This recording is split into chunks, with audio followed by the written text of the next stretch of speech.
Cloud. Cool. So thanks for joining again for part 2 of our FEMA appeal module, I guess. Myrna couldn't be with us this morning, and so Evan very generously jumped in to finish the presentation. It's a bit of a presentation, so I'm going to stop talking and just let Evan kind of get into it. So thanks, everyone. All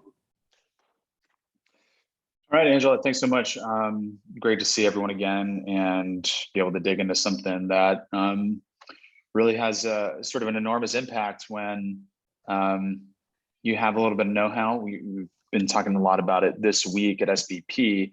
And as the numbers tick up, it's just a reminder, every dollar that we're able to access for eligible homeowners and renters is really, really crucial to their recovery. And I think this plays out no matter where your response area is. We've been able to increase awards on average in Hurricane Laura. After Hurricane Laura, about 70%.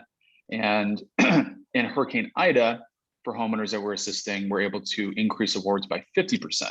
So there's a lot of money on the table that's available for folks who are really relying on this assistance to jumpstart their path to recovery. And again, this is just one component of many. I don't pretend to be someone who knows everything. And so if I'm wrong or if I'm jumping ahead or getting things mixed up, please just hop in. Meant to be a conversation. And I think we're going to learn a lot from everyone who's on this call. So Myrna left off with just the difference between FEMA and SBA and how the two really come together. FEMA's a grant, SBA is a loan. That's first, and that's the first and maybe most crucial difference between the two. FEMA is a grant, SBA is a loan, and FEMA is needs-based versus having an income-based requirement for SBA. And FEMA has a maximum that's much lower than what the SBA can provide to a homeowner that might be eligible. I get the question a lot. If someone is approved for an SBA loan, they might still be wondering where they can get more money from FEMA and don't understand how the two programs impact each other. SBA, if you qualify for an SBA loan, that's a really, really good option because you have repayment plans that are up to 30 years. You can increase a loan up to 20% of the total amount of physical loss to make improvements that lessen the risk of property damage by future disasters. So you have some mitigation options. FEMA's money is really only about getting the home to a minimum standard of safety and functionality. Safe, sanitary, secure. Safe, sanitary, and functional, rather. Safe, sanitary, and functional. So there's a lot more money that a homeowner or a renter can access through the SBA that they can use, and there's up to $200,000 for a homeowner and $40,000 for a renter, whereas FEMA is capped based on the consumer price index. For Hurricane Ida, that's $36,000. For for the tornadoes in Kentucky, it's $37,900. So that is increasing, and it's different storm to storm. So it's not just one amount. Then again, FEMA doesn't have a system for a robust background and credit check versus SBA, who's actually going to look at your tax record after you fill out the form, and I have the note here, 4506C. So they're able to report back to FEMA the eligibility of someone for an SBA loan. And if someone's approved, I often encourage them to really consider the terms of the loan and take one out, because that is a really important piece. If you're not insured or you've been severely impacted, we don't want people to have to rely on FEMA to do everything, because they're not. FEMA isn't going to be the answer, the answer to everyone's problems or everyone's issues or challenges after a storm. SBA becomes a really important piece of this. So one impacts the other, and vice versa. Really important to know the differences between the two.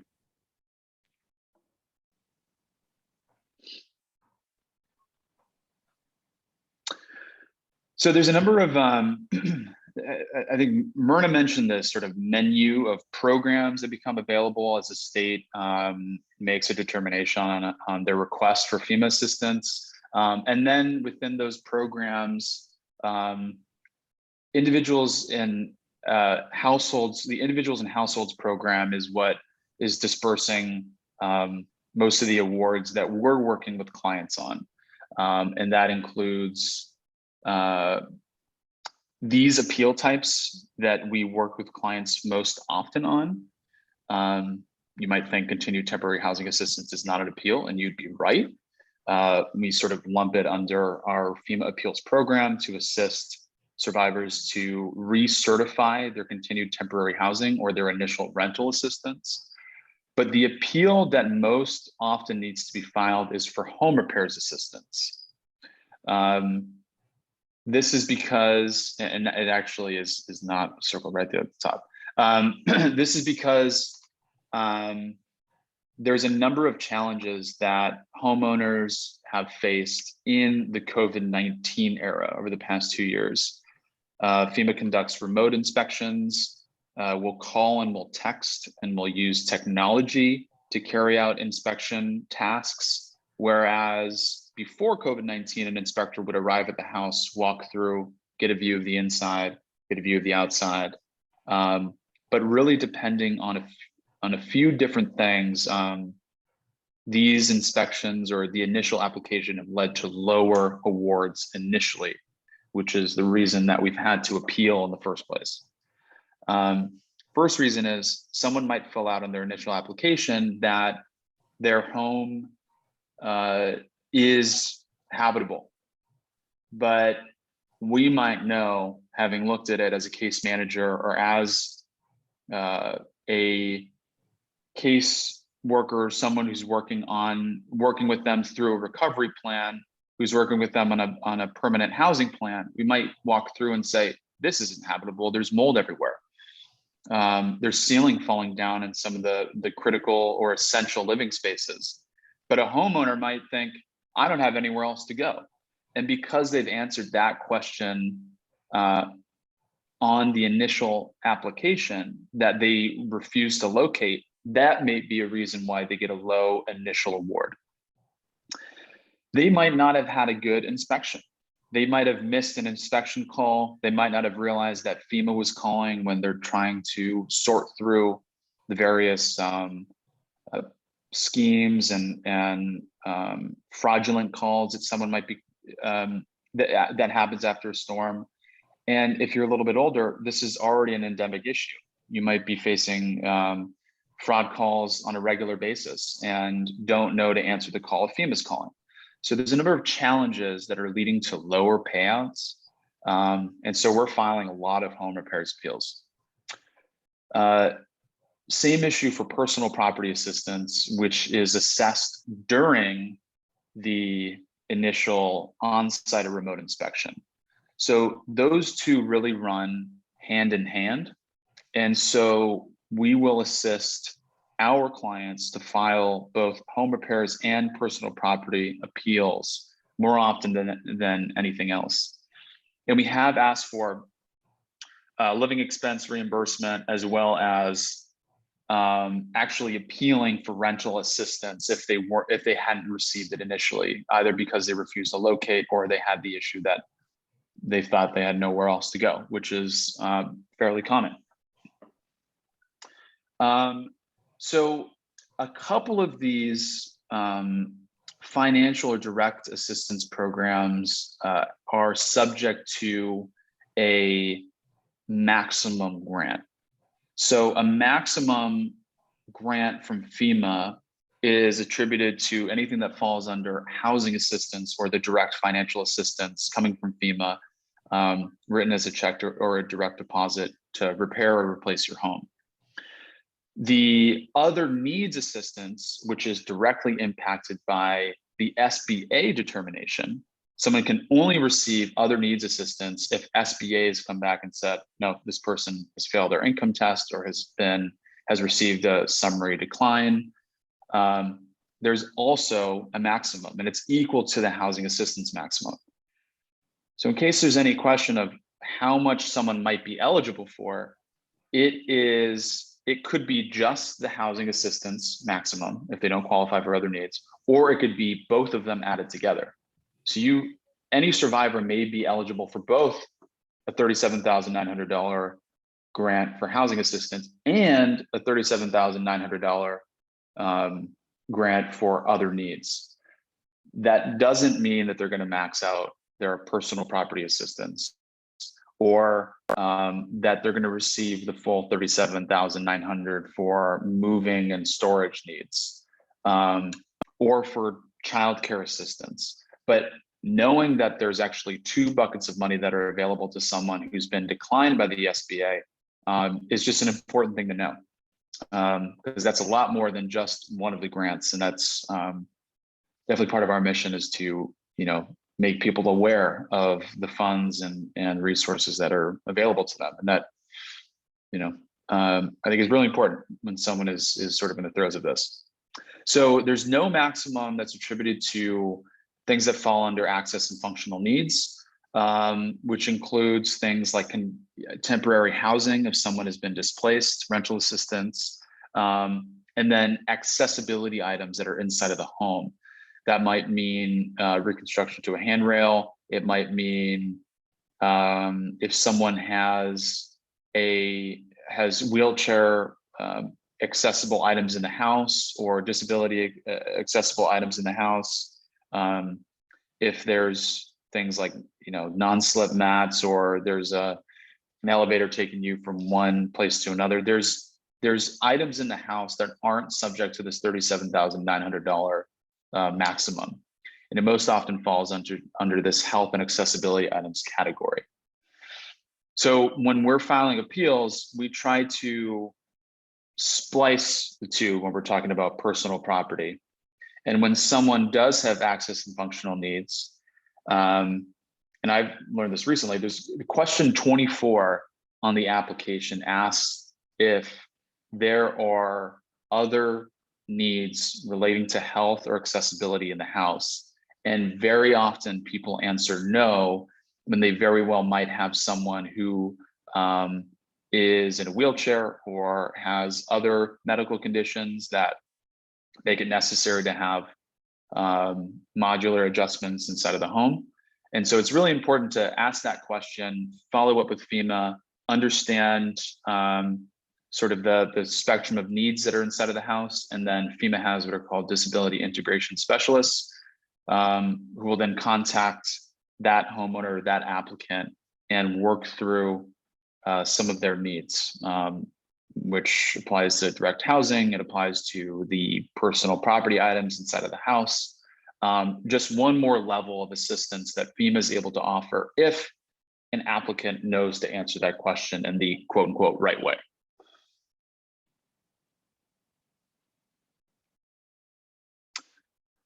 Okay, this is the question that FEMA is going to ask if you report that you have initial damages right after the storm. You indicated your home or personal property was damaged. FEMA would like to understand the damage the disaster caused. There's a number of levels that FEMA considers for remote for inspections. And I see there's something in the chat. I'm having a hard time opening it. Yeah, hey, good question, Ben. So I'm going to hit a wall in terms of my knowledge here, because this is a sort of a space that SBP is learning about in real time.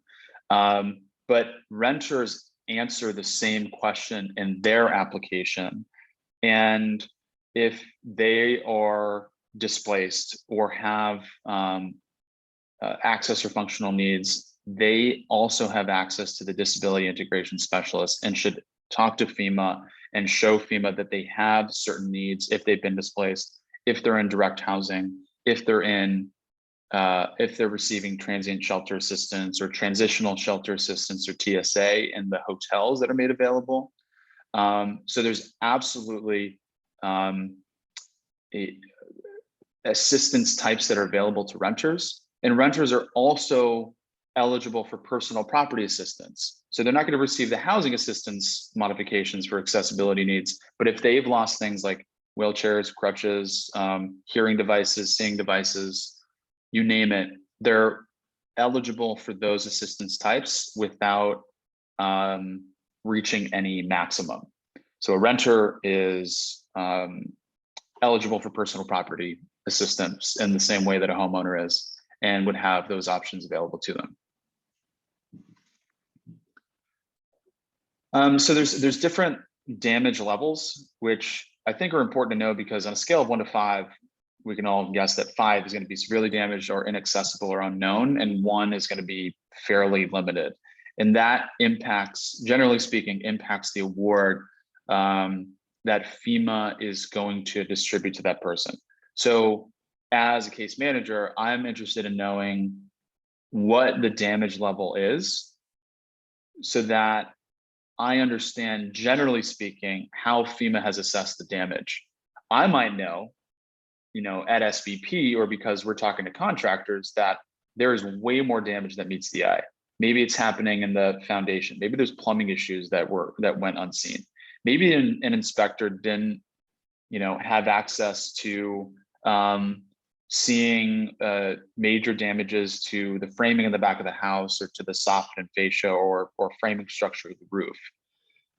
Understanding that number gives an indication of how FEMA has assessed the damage. And then, of course, if we are assessing that damage to be higher, that's part of the appeal, is requesting that FEMA come back and upgrade or increase the damage level, which is going to release additional assistance to that survivor. So this number can be impacted again by that initial application. It can also be impacted by the quality of the inspection.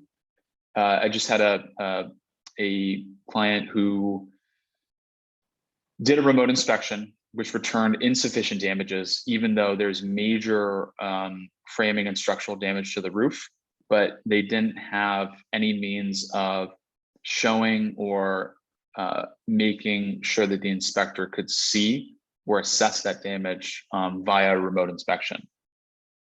So again, just one of the many challenges that homeowners face, but this is basically the name of the game. They're going to receive an initial damage level, and generally speaking, we want to increase that if we know that there's more damage than, say, a level 1 or level 2.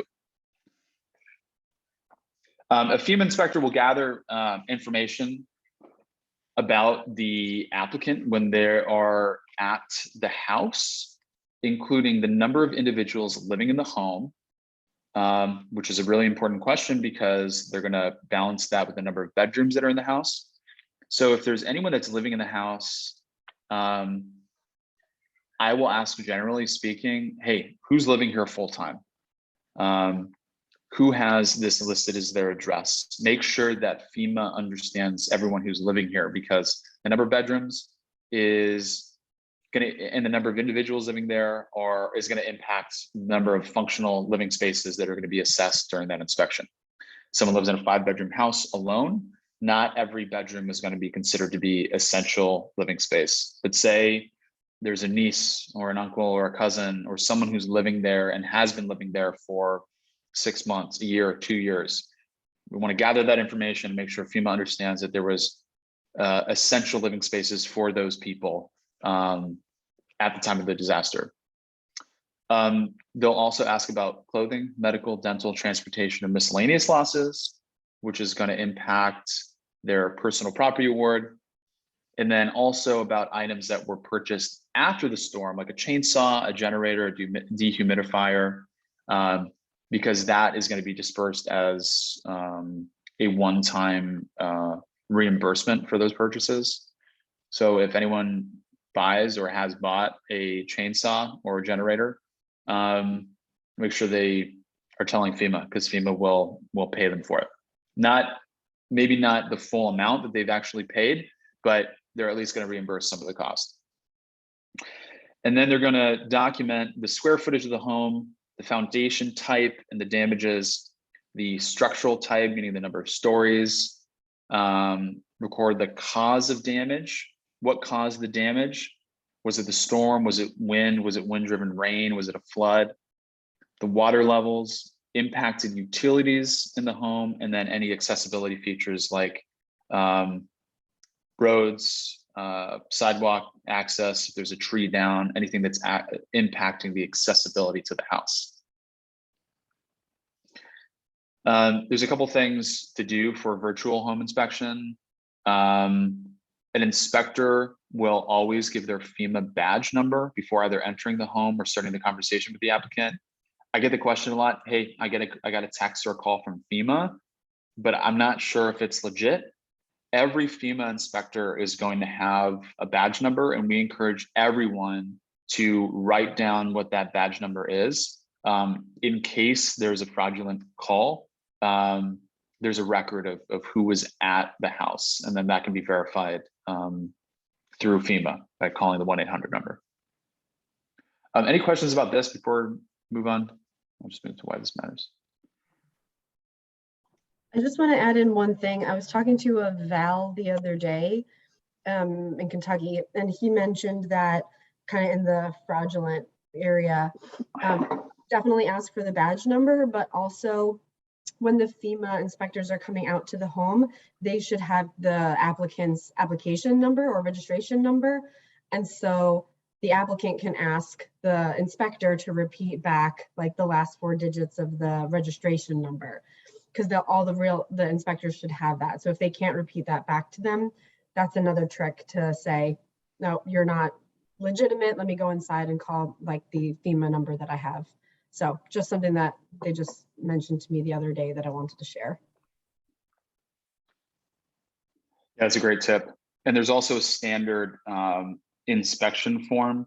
So if there's any reference, you can find that online, what the inspection form looks like. And that's just, again, another level of security. Great point, Angela. Really helpful. And there's so many questions about who is legitimate and who's calling and why. So the more diligent we can be, the better suited someone is to be able to manage their own recovery. So like we mentioned, this is sometimes the main source of financial assistance available to a homeowner if they don't have insurance or are ineligible for SBA or are waiting around for other grant opportunities coming into local or tribal governments or other programs that might be opened up or eligibility for other NGOs. Really, really important component of recovery is accessing eligible FEMA assistance. And awards have been impacted by COVID-19 and just the number of storms recently. In the FEMA strategic plan, they mentioned there is really a 3-fold increase in the amount of time that their national command center is open and operating on storms, and then just an increase in the number of storms overall. So they're stretched really, I mean, what feels like thin because of the number of disasters and the frequency, but having to do everything remote, and then the amount of work that's coming in after the fact is slowing down processing times. Really important to get this stuff figured out and assessed at the beginning. BOADs can play a big role in assisting applicants with online registration, providing computer access, creating a FEMA profile, uploading documents, sending documents, faxing documents, 3-way calling the FEMA helpline, asking the appropriate questions. So understand there's so many things that folks on this call can do to assist individuals through this process. And there's always other challenges, issues. I really think no 2 cases are the same. Very rarely is there sort of a copy and paste, but understanding nuance and process gets us in a really good position to be able to assist individuals who are working through this. So without further ado, we'll talk about the appeals. the meat and potatoes. So this is what the FEMA eligibility determination looks like. Probably all seen one of these. It has the applicant's address, FEMA registration number, and then their award if approved, or denial and denial reason. We spent a lot of time talking about denial codes, and they are important to an extent, but there's also some other background information that we have to understand to really create a robust appeal that's not going to get held up and sort of picked apart along the way. FEMA will consider a denial or an ineligibility determination as the start of a conversation. Doesn't often feel that way for a homeowner. And in fact, only like 3% of survivors who've applied for FEMA even appeal in the first place. So, I mean, at least from where I sit, it seems like a flaw to be thinking about a denial as the start of a conversation, because if I'm denied for something, it kind of feels like the end of the conversation. Like there's no path forward. So understand that a denial is not the end of the game. It is the very beginning as far as where we come in the appeals process. These are the most common reasons for denial with FEMA. Occupancy and ownership not verified. FEMA has tried to increase the number of ways that someone can prove ownership and occupancy. And there's a number of documents that can be used. First and foremost, the deed or the title to the home or the property, mortgage statement, homeowner's insurance, property tax receipt or the bill and proof of payment, manufactured home certificate, home purchase contracts, last will and testament of someone who's died and naming, you know, the occupant, the heir, receipts for major repairs, or in a sort of a last case scenario, a self-certification of ownership.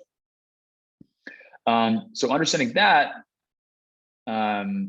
we can guide an individual through all of the documentation that they would need to piece together, the patchwork of documents that they can show FEMA and prove that they owned and were in the home at the time of the disaster. One of the big challenges that people face is that they upload documents to FEMA one thing at a time. And sometimes what happens is that document fails, or wasn't uploaded correctly, wasn't filed correctly, gets lost in the FEMA system, is not followed up in the right way, is viewed in isolation from the other documents. And so what we try to do is make sure that an appeal includes all of the documentation necessary for someone at the National Processing Center to take a look at this and then send it to the department that's then going to dispatch an appeal or schedule an appeal. So having everything together in the same document sent at the same time moves the process forward a lot better. Often applicants will send photo after photo after photo. Here's the damage, here's this is damage, this is damage, upload, upload, upload, upload. And when people go upload crazy, things get lost in the mix. Sometimes it works. Most of the times we've seen it leads to some major challenges. Just another note on photos. The only time that FEMA is going to be interested in a photo is during an on-site or remote inspection. FEMA is not going to ask to send in a photo. What they might intend to be saying is that you should send in a photo of certain documents, or if they're specifically requested by the inspector. But more often than not, a photo is, as it's uploaded to the system, is going to get in the way of other critical documents. FEMA wants to see ownership, occupancy documents, appeal letters, and those sorts of things in the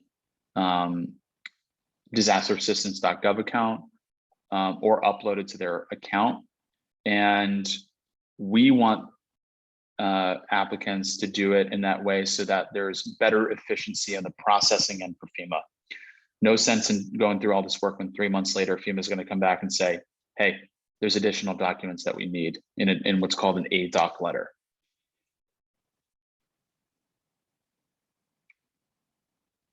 All right, structuring an appeal is fairly straightforward. Obviously, you need the contact information, specific information pertaining to the disaster, which includes the person's name, registration number, last four digits of their social security number, disaster name, disaster code, date of appeal. Basic stuff that just needs to be included on the appeal that attaches the appeal to the specific person, puts them in context. There's a lot of active disasters, and if this is being faxed in or sent in, got to be able to identify, at least on FEMA's end, where this survivor is located and what disaster they're appealing for. Second thing is the body of the appeal. This is where we need to take out, need to listen with an open mind and open heart, but then channel the angst and the emotions that are flowing, the other information that homeowners have or renters have about their situation, channel it into the most succinct way to put into writing what the challenges are that the person has faced, the reason for submitting the appeal, what they've already received, what they're attaching, and where necessary, an explanation of timeline or other details that make it really, really clear why FEMA made an incorrect denial determination or why they're requesting additional assistance.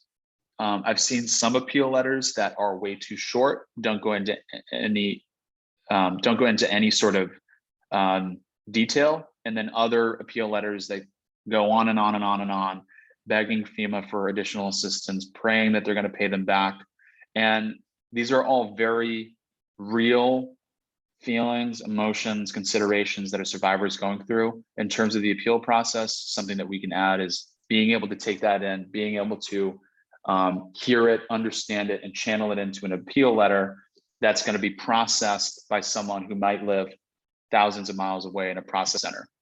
The reality of it is they're going to be looking for those details, weeding through, what I call the fluff, and then finding the appropriate or the exact reason for the appeal, and then be able to balance that with other FEMA created documentation and reports. So really important to get that all in the right sort of form. And then, of course, we need to include, I hereby declare under penalty of perjury that the foregoing is true and correct as a legal statement of fact.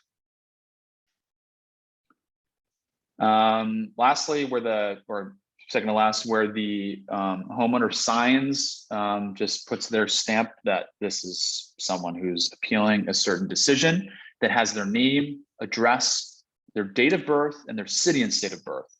It's one more level to how FEMA is verifying applicants. It's fairly common that more than one person will apply at an address, or that there will be a fraudulent application. And this is another level of detail and information that FEMA is going to use to verify that this applicant is who they say they are, and be able to put that, get that into processing more quickly. The signature must be for the primary applicant. Sometimes what happens is someone has applied on someone else's behalf.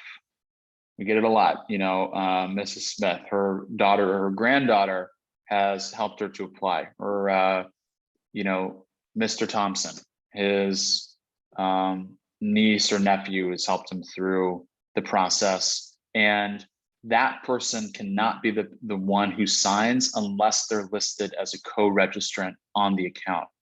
So one of the things that we can verify is who's listed as a co-registrant, who's a co-applicant. Are there multiple applications on this address? And when we understand who's a co-registrant, then we know who needs to sign the appeal. And then, of course, listing everything that's attached in one file and one document to move the whole process through smoothly. We're going to lay it out in the body of the appeal letter.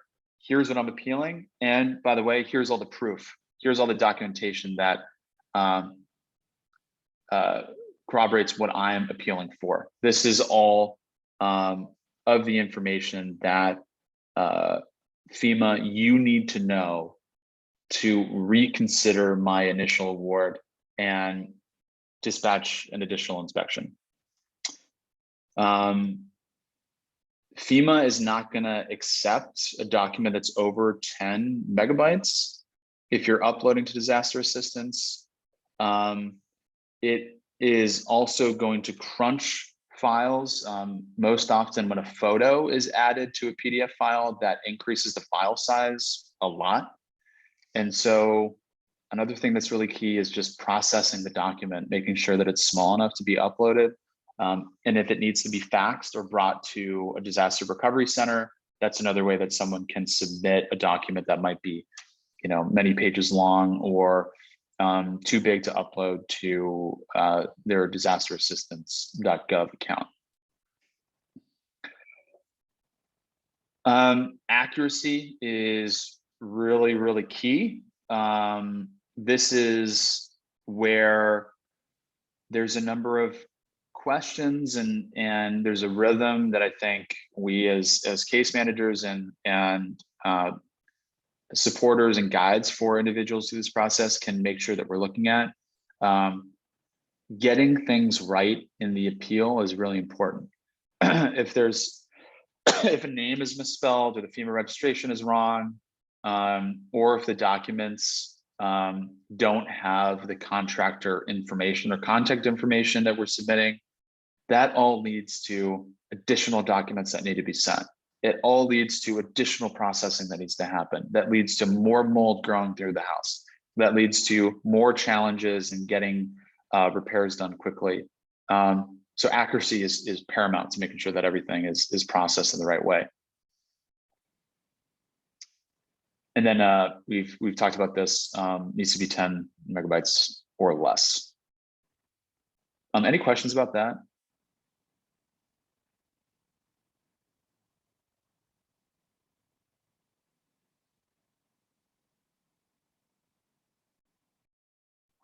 Okay. I'm sorry, yeah, Evan, I actually do have a question. Y'all been doing such a great job of this. I know you've been supporting a lot of the people we're working with in all those steps. And I'm kind of like curious, as you're going over it in more detail, Ben and I are sitting here having that conversation. Like early on, we identified like we do not have the capacity to offer people the type of FEMA appeals support that SBP is offering them in your branches. Like what would that, I mean, and I think part of the benefit of y'all doing it is that you do have that kind of back end communication with FEMA as well. So you know what's missing from the application. Like, do y'all see a place where any of the share partners could get to that level of offering FEMA appeals assistance? Or is this, does that make sense? This is more of an organizational question, I guess. And I don't know if that's appropriate for right now. I think that's a great question, Toy. One of the things that we've talked about is being able to be less reliant on a FEMA val or someone who's this intermediary. One way that you can do it is to actually sit down at a computer with someone who's accessing their disasterassistance.gov account, see what's been uploaded, see all the files that are there, understand how they've answered certain questions, what things are processing, and then calling 1-800 and asking questions of the generalist who's going to answer the phone. And if there's more technical questions, knowing to ask for a tier 2 specialist when you're on the phone on a 1-800 call with FEMA. You're going to call the 1-800 number and talk to a different person every time. Sometimes you get someone who's really great and knows how to piece everything together, has been there for a while, or is just someone who's on the other end of the phone and gets where you're coming from. Sometimes it's not the case. And and you have to talk to someone else on the phone or connect to another department to get some questions answered. So that is where you can, if you don't have that VAL connection, be a real resource and asset to a survivor. And then you can also have the survivor request their file and inspection reports. And that will be the official documentation coming from FEMA. There's going to be some lag between when that's submitted and when you're able to receive those documents. But there's a number of ways that you can go about doing this without having or being held up by having access to a VAL or someone who's able to answer questions on the fly. And the more that you do this, and the more that I think you demonstrate that there's real capacity, the more FEMA has been interested in working with us, going from really, we have, rudimentary access to FEMA to having a VAL who's been dedicated to just making sure that all the clients that we're working with are taken care of, that there's answers. And then, so there's definitely sort of a layered process, but you can definitely figure out and implement ways of doing this without having the immediate access to a VAL. A little more time consuming, a little more creativity in terms of getting someone, at the table and making sure that their two-step verification is going to be working and all that, but definitely a way to do this.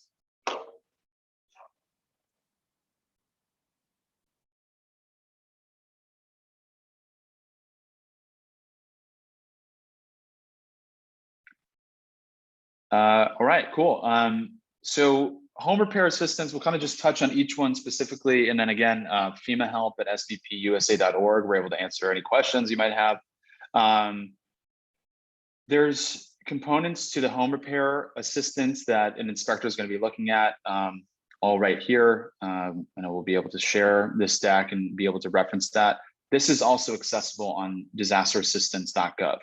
I encourage anyone who's looking for additional information here to just poke around on disasterassistance.gov, find fact sheets. There's all sorts of fact sheets that FEMA is pumping out that have these lists and things that qualify ownership, things that qualify occupancy, things that qualify home repairs assistance. And then one document that has been really, really important for us is the Individual Assistance Program and Policy Guide, which is a 200-page document that FEMA makes available online and is available to anyone that has all of their disaster program types encompassed in individual assistance all in one document. So you can see exactly how every process works. I think it's really worth the time if there's, if you're looking to sort of like take this to the next level. The IAPPG or Individual Assistance Program and Policy Guide has been huge for our team, just getting kind of like up to date on how FEMA is thinking about all these things. We know what a contractor estimate looks like. We know what a good contractor estimate looks like and what a terrible, crappy contractor estimate looks like. Quality contractor estimates are going to be really, really important. I've gotten them sometimes where they're literally on a piece of paper or on a notepad that says $25,000 for the roof, sign Joe Schmo from wherever, and it's not going to help the client or the applicant if FEMA is going to look at this and go, well, this has no substantiation. This doesn't substantiate the request in this beautiful, well-written home repair appeal letter. And then there's this crap estimate that's attached to it. That doesn't help anyone. So having quality contractor estimates that go line by line that demonstrate a level of technical and professional proficiency is going to be what helps the homeowner. I hope that this is fairly obvious and we're just preaching to the choir here, but I see it a lot. Just because you have an estimate doesn't mean that you have one that's going to work. The estimate needs to have the client's information. It needs to have the contractor's contact information. When a contractor submits documents, or as case managers, when we submit something from an outside company, like a contractor, or we're getting someone to do an estimate, that contractor is going to need to answer the call from FEMA to verify the information that they put in to that document. So if there's no detail and FEMA's asking, well, where did you get these numbers? And maybe, an SBP preaches, beware of contractor fraud, that this person really wasn't interested in helping you through the FEMA process. They just wanted to inflate the number, try to get, some insurance funds or whatever. That doesn't help the process either. So finding contractors that are going to be trustworthy, that are going to be able to answer the phone, moves this forward really, really well. I think this has been the most important part of the process, just having legitimate, well-written contractor estimates. Really need the contact information. That's something that we should check every single time. Phone number and name, phone number and name. Is it clear? Is it in the middle of the page? FEMA misses it a lot. I just had to resubmit an appeal that had our contact information, that had the contact information of the contractor, but wasn't including the area code, and FEMA missed it completely. Just didn't even see it. So making sure that that's really clear is huge. FEMA's not going to care about outdoor sheds. They're not going to care about carports, garages, other areas that are non-essential living spaces. So if possible, getting a contractor to take a look at what are the essential living spaces also moves the process forward very quickly. Because if FEMA opens this up and sees, oh, this is all for marble countertops and tile backsplash or fancy chandeliers, it's not going to help the client.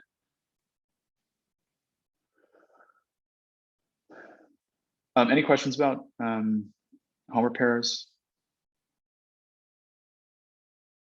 Not overly complicated, and I hope that it feels empowering, that it's fairly simple. The hard part is just making sure that everything gets processed the right way.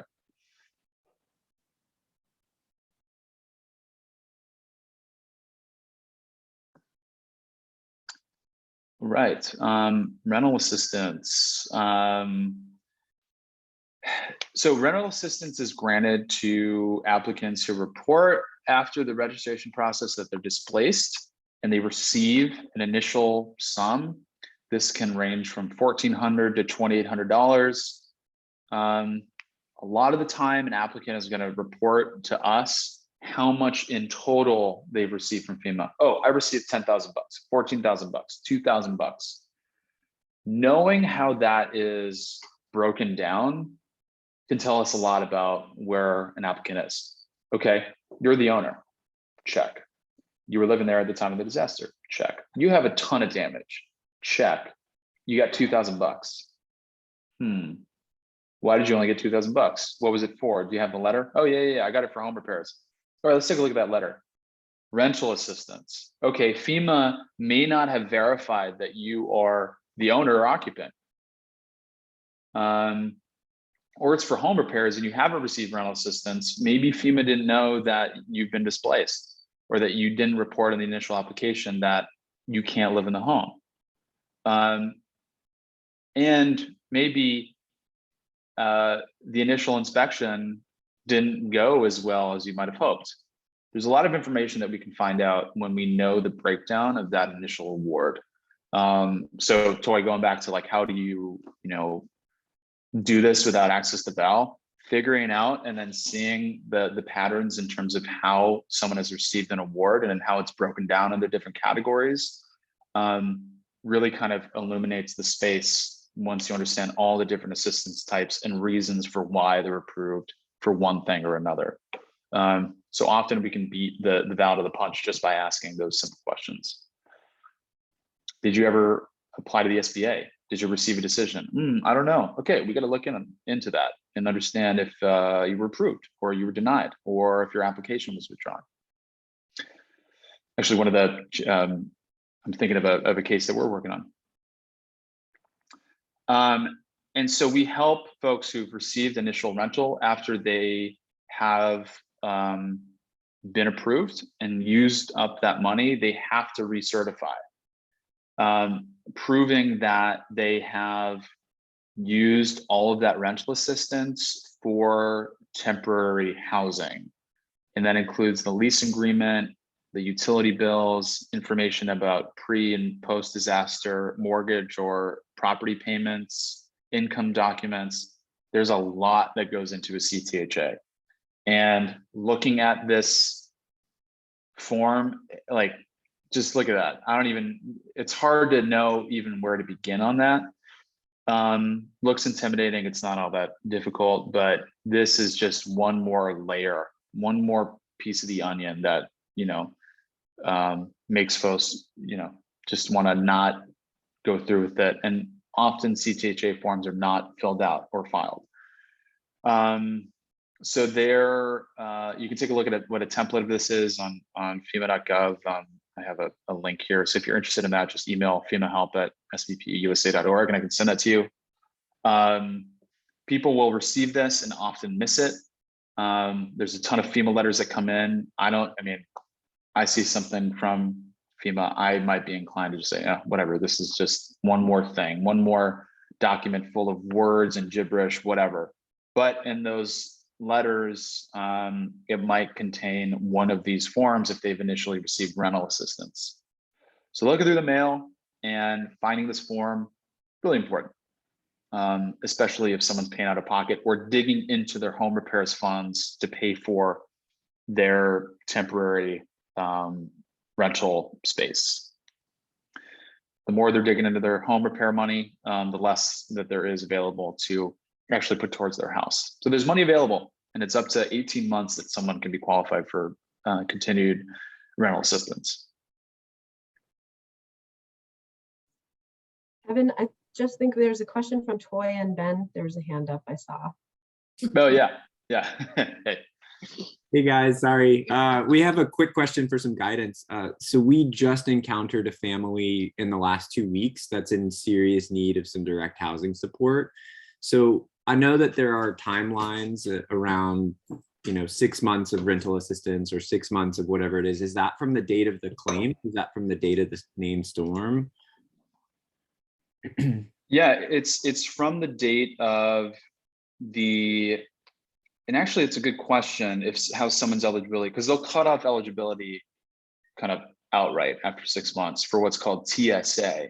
Okay. So there's a few, when someone is thinking about a FEMA trailer, they're really thinking about like 5 or 6 different things that might be available to them. There's mass shelter that FEMA sets up after a storm, where people go to this mass sheltering site that's just everyone in like a warehouse or a convention center. There's rental assistance that kicks in and needs to be recertified if you've taken out, if you sign a rental agreement on an apartment or condo, a rental house, and you got to pay for it while your home is under construction. There is a living expense reimbursement, which is if you paid for a hotel being displaced and you paid $700, $800, $1,000 for that hotel, that you can get reimbursed. There's direct housing, which can either be that trailer that's coming to your lot, or can be an apartment complex or trailer park that FEMA has contracted with to actually pay the rent on your behalf while your home is under repair.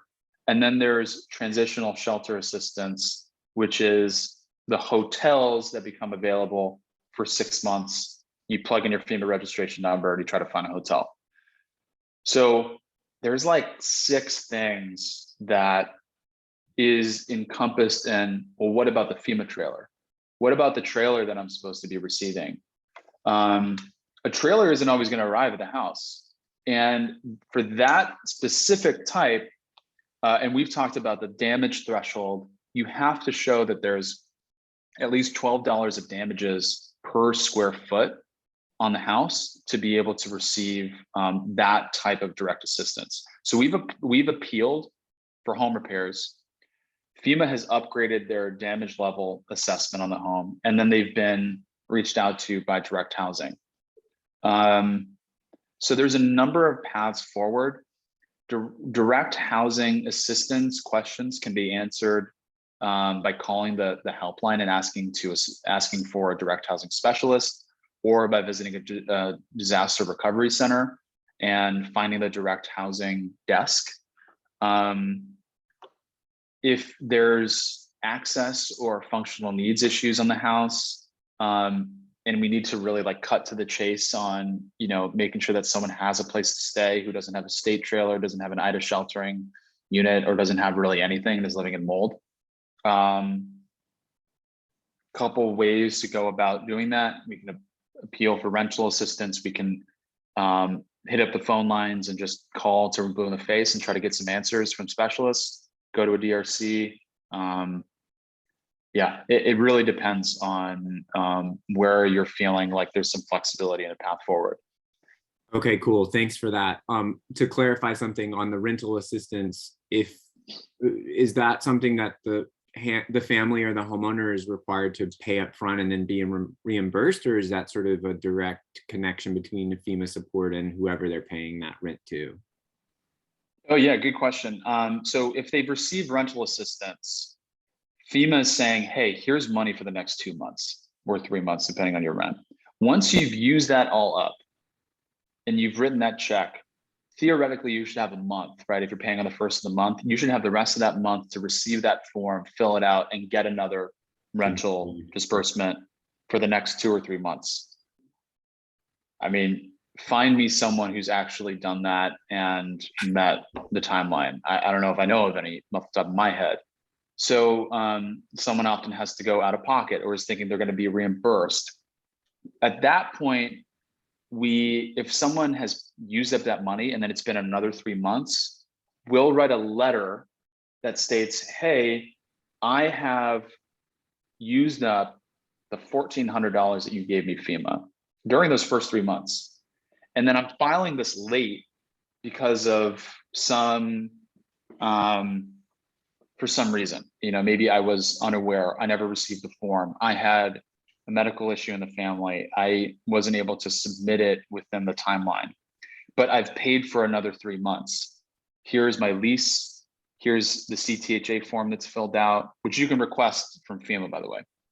And here is the other documentation.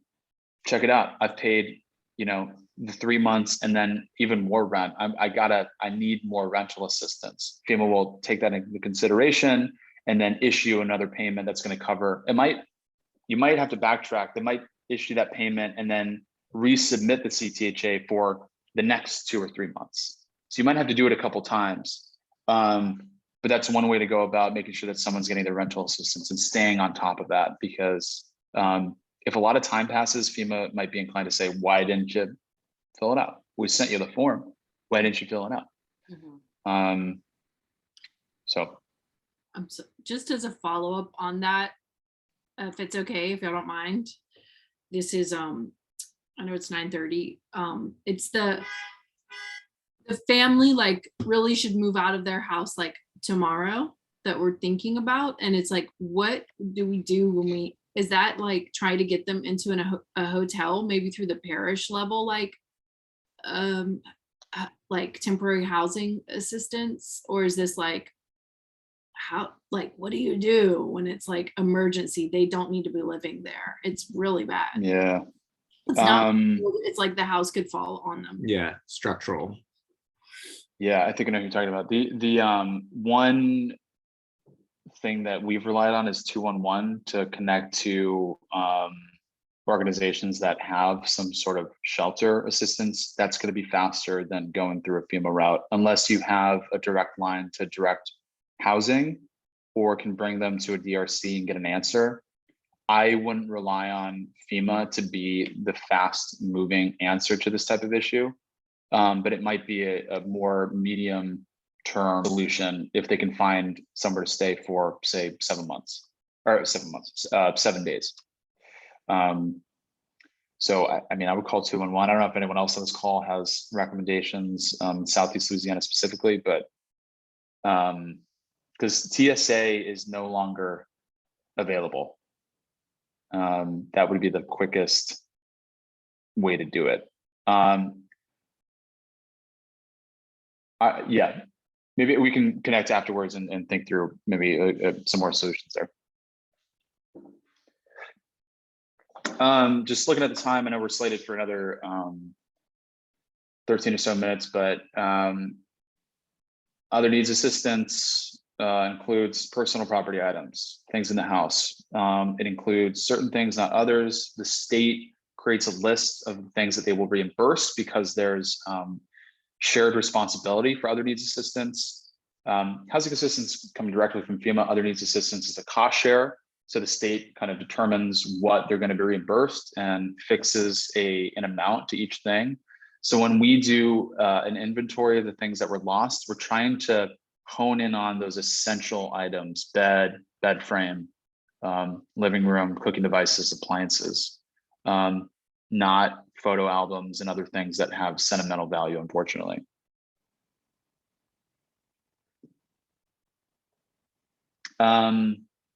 Most often, if you're submitting appliances for reimbursement, you have to get a service repair person, appliance specialist, electrician, plumber, someone to come in and say, yep, this needs to be replaced, this needs to be serviced, sign it, send it in. That often becomes a holdup. Contractors who are looking at home repairs, more reliable for answering the phone from FEMA. Maybe, a local handyman or technician is not going to expect to hear from FEMA about a quote for your gas stove. So finding some reliability there is a challenge. I don't have really a ton of answers here because this has been a challenge for us as well. But laying everything out in terms of what was damaged, what the replacement cost could be, follow the same rules for the initial letter, send it into FEMA, and they'll conduct a remote inspection just like they do for home repairs.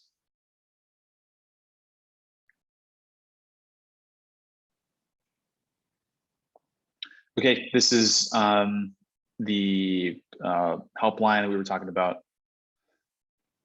800-613-3362. Disaster Legal Aid also has some resources, some appeal letter templates. They're pretty good.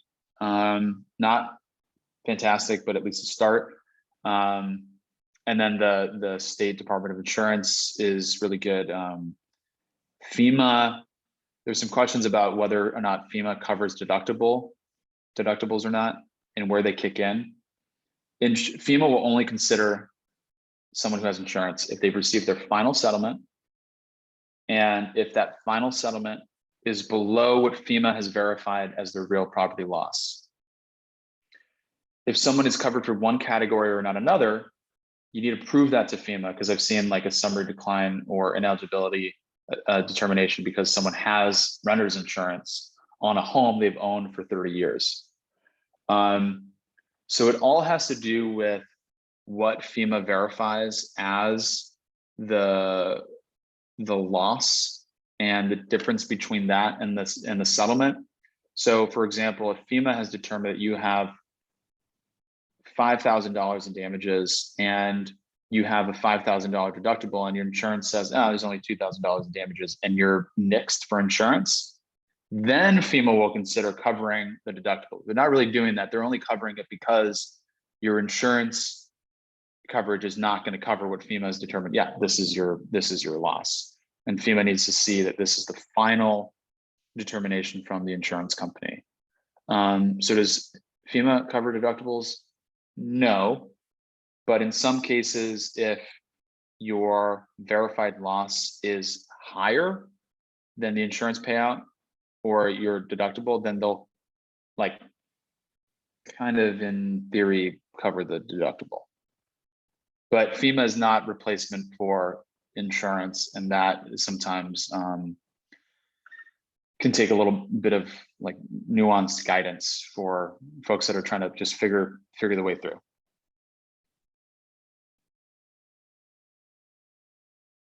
Yeah, give Angela a shot if there's any questions. You might have noticed a little bit of counting down. FEMA help at sbpusa.org. We monitor it. 60 days to file an appeal. Might have noticed that little ticker in the top right-hand corner. Really important to file appeals in 60 days. FEMA's taking, just got an appeal back that took 135 days to process. That's a lot of days. And the onus is on the homeowner, the survivor to appeal in a tighter deadline. But but the more quickly that we can turn things around, assess, connect with people, do the processing, get documentation together, the better for processing. Because if it's going to take 60 days in the client's end and 135 days in Fema's end, that's 6 months. So the sooner that we can connect with people and make it happen, the better. Anyway, this is, I'll just leave this on screen. Cool. Any questions? Evan, can you just repeat back? It was 60 days from what? The initial denial? Oh, I'm sorry. The initial denial or determination. Cool, thank you. So we're like way beyond that on a lot of these families now. Does that mean it's just a totally closed door, or we should keep pursuing it? Nope. I think, so I say that, and then I have a caveat, which is that FEMA is accepting applications after the fact. If it's way after, include language that says, I am appealing after the deadline because so-and-so. Okay. Add So- a little bit of something that shows.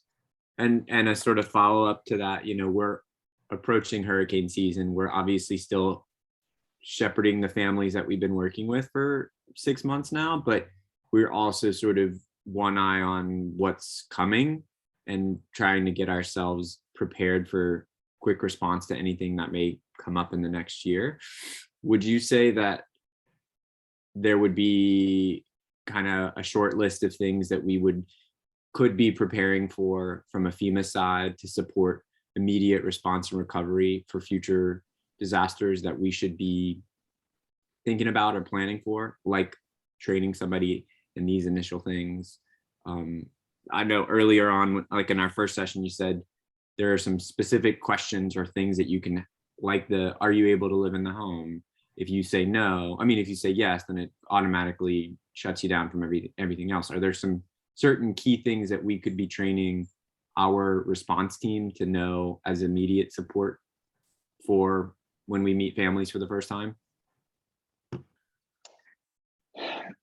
That's a really good If I could question. Yeah. add if I could add from an organization standpoint, and Ben and Toy, I think a while ago when y'all asked the question about that we don't have people on our staff who are expertise in this, I can totally relate to that because I'm probably the most knowledgeable on our staff and I'm not. So,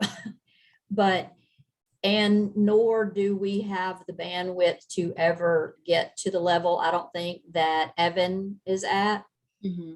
However, what this has helped me do is know a little bit of the preliminaries. For instance, I'm going to change our application, our intake application, to incorporate some of these questions Mm-hmm.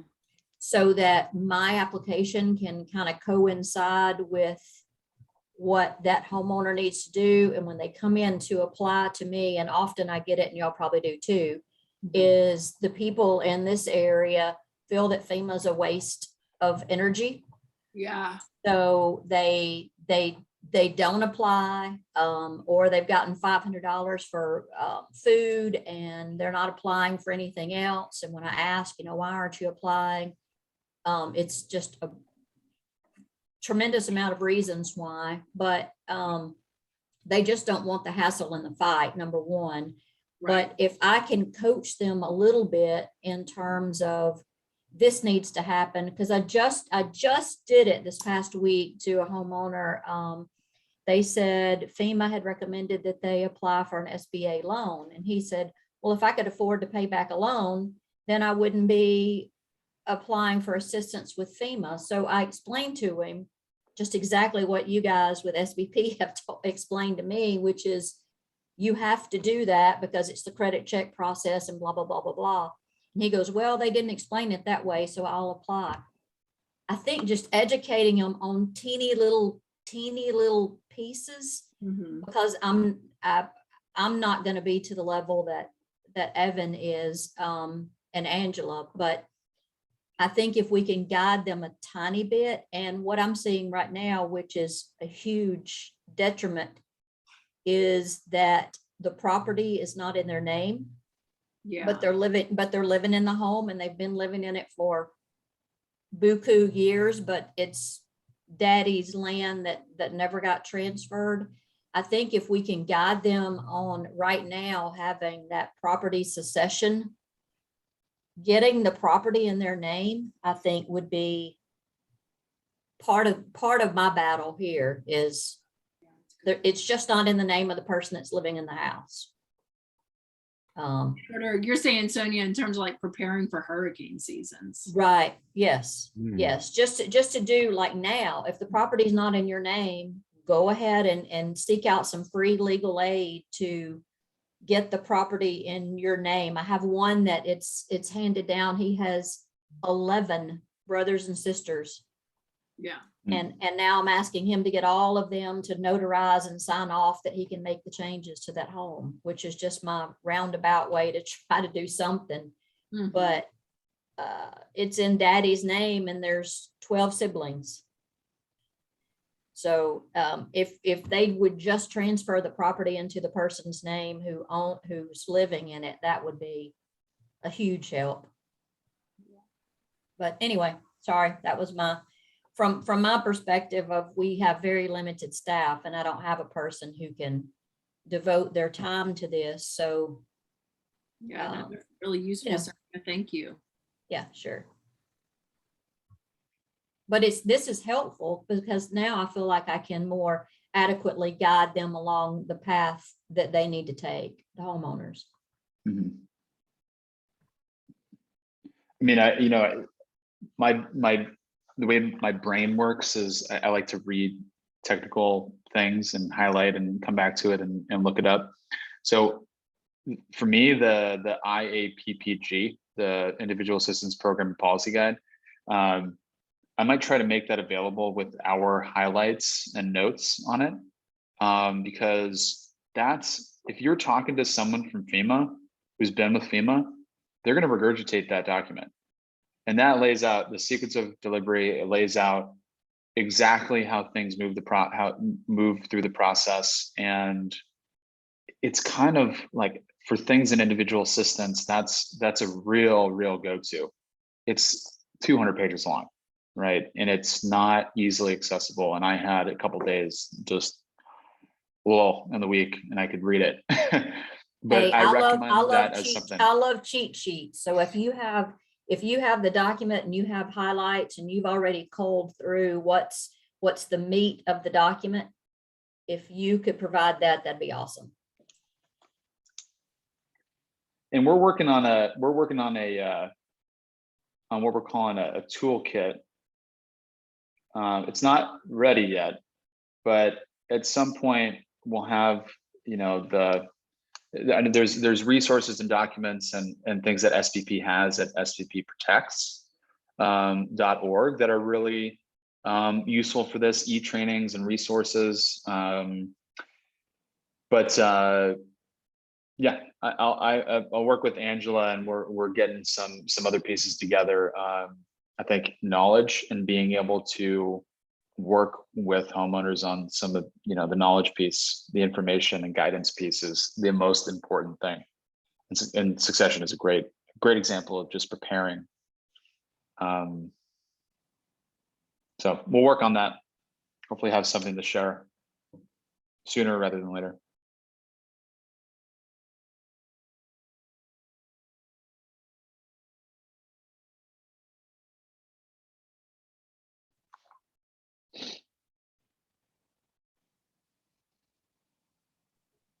Any other questions while we have Evan here?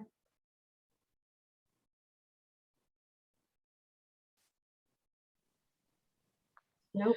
No questions, just a lot of gratitude, Evan.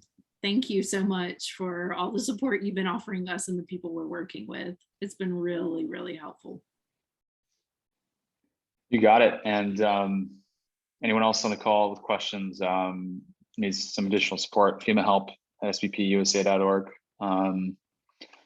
Yeah, a lot of challenges, and you got to wear your investigator's hat to do some of this, but it is really rewarding when things work out, and they have worked out more often as we've kind of dug in and improved our knowledge base. So encourage everyone on this call to kind of just keep asking questions, keep poking around, keep looking at the fact sheets and documents that FEMA makes available, and collaborating in groups like this. This is how we create a better environment for folks that are, have a lot more on their plate than reading through the IAPPG to figure out where the heck they're going to live tomorrow. So. Yeah, thank you, Evan. I just want to add to next week, we're going to be talking about our Toyota production system a little bit, which like visualizes the client process and construction process, and a bit about telling the narrative, telling the story of clients in a way that I think makes it more heart-wrenching for funders to understand like the landscape that we all work within and live in every day. So we're going to talk about, homeowner stories, Toyota production system, and the importance of outreach and just getting beyond like anecdotal information about the communities that you serve, like how we can get data points together for those communities to then also make your fundraising asks or grant asks more robust. So anyway, so that's to come for next week. And then that's going to be the last session. So if there's any other sessions that you guys are really interested in, reach out to me and I'll see if I can pull some stuff together. But at the first few sessions, people were really curious about the Toyota production system. So I'm going to make sure we do some information about that. But yeah, that'll be the last session. It's been fantastic to see you all. And I look forward to seeing you all next Thursday. Combine. Hey, Angela, one quick question for you is maybe like continued support. I'm just thinking about it out loud. If you could maybe help facilitate a way or a means that we as share partners could all just stay in touch together with y'all or without you, just to keep supporting each other as things show up. Like Sonia, that's so incredible to know like what you're putting into your application or things that have happened that we consider ourselves little infants in this work, and we're really looking to learn a lot and also just encourage people and create a little bit of capacity, as Toy always says, capacity to care for one another. Because I think that this work, in as much as we care for the others, like we also should build capacity to care with each other too, because I think that, we know what's ahead of us. So yeah, I think that's priceless information. And I think that would be a great idea. And maybe next week, everyone can bring to the table like what their jam is, what they've learned and they're so well at. We, I don't know, do most of you work with the Salvation Army and get their $5,000 per client? oh, see, that's great information. Okay, Yes. so we were given that opportunity in our area, and there were 11 counties here. And because it was just like a natural thing for me, case presentations, I was able to work with Shannon from Salvation Army and really get them nailed down, because they're very specific on what they need, how it has to be presented, etc. And I just got it down pat, and we were able to do $1.2 million of their funding at $5,000 increments. It was 257 applications. We did more than all the 11 counties put together. Wow. And towards the end, when the funding was running out, everybody was calling me, can you help me with my case presentations? I mean, they just, they are a little tricky, but once you get them down, it's just a great avenue. So if we can all kind of bring, like if others have, things like that to bring to the table, I think it would be great. I love that. And Anita, tell the group where you're from and what you. Okay, sure. So I'm from Jackson and Calhoun County, Florida. It's in the Florida Panhandle. And of course, we were the inland, we're North Florida inland long-term recovery, because we were the inland counties that got hit. And never in a million years did we think 60 to 80 miles in that we would, get a Cat 5 hurricane. But when the hurricane came in on Mexico Beach, of course, it hit the forest and the wind speeds increased due to the heat from the forest. So that's why we had so much wind damage. We didn't necessarily have the rain and the water, but we just had the major wind damage.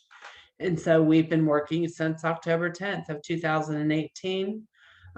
We have about 416 clients that we're actively working at this moment, trying to get finished up. We're a nonprofit. We work mostly with volunteer labor, skilled volunteer labor. MDS, Harvest Call. I don't know if any of you have worked with Harvest Call. I'm sure you've worked with MDS. No? Oh, Mennonite where are disaster. you guys from that you're shaking your head? Hey, so Carter. sorry, I gotta hop up, but good talking to Sure. everyone. Thanks. Fema Ian. help. Thank Thanks, you. sir. Thanks. So where are you from? We're in Um, Louisiana, Southeast Louisiana. We're Okay. just very new. We just haven't made those. I've heard different people talk about the Mennonites helping. but- Okay, yeah, they're phenomenal and they are, and so then there's also Christian Public Services. And they just left us. They actually buy a home in the area where the disaster is.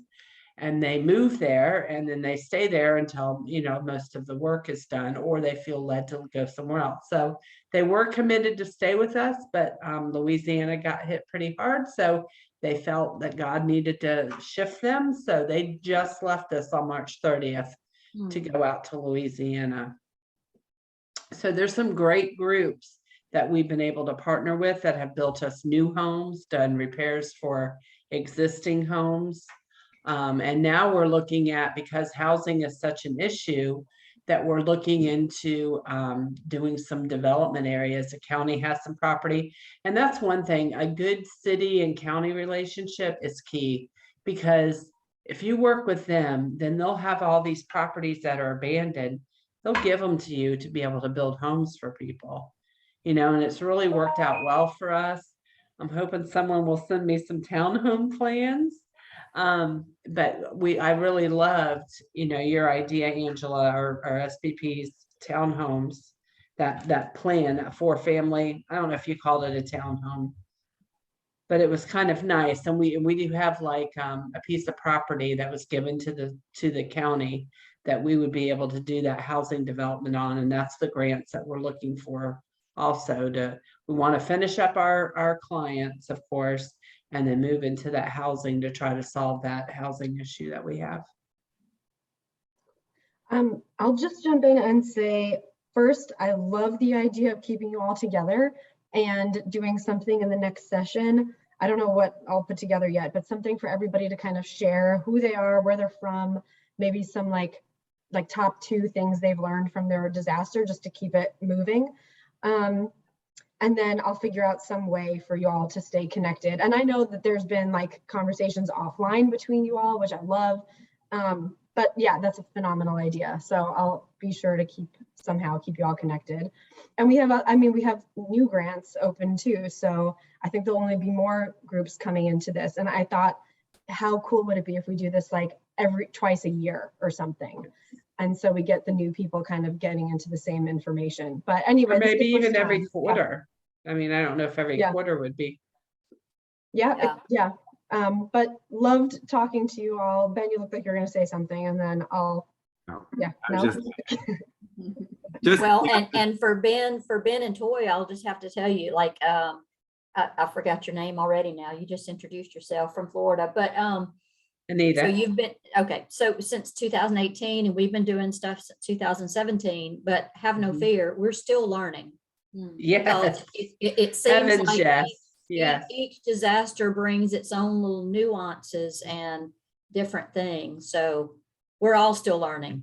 Yeah. So we like can the still learn FEMA, from we you. never tapped into any of the FEMA stuff, the FEMA appeals or any of that. So Right. I had no idea. We wouldn't even know where to begin. I mean, until now. Yeah. But Well, good to see everybody. I'll see you all next Thursday again. Send out the follow-up. Actually, I need to stop recording this because I'm going to use up all the stories.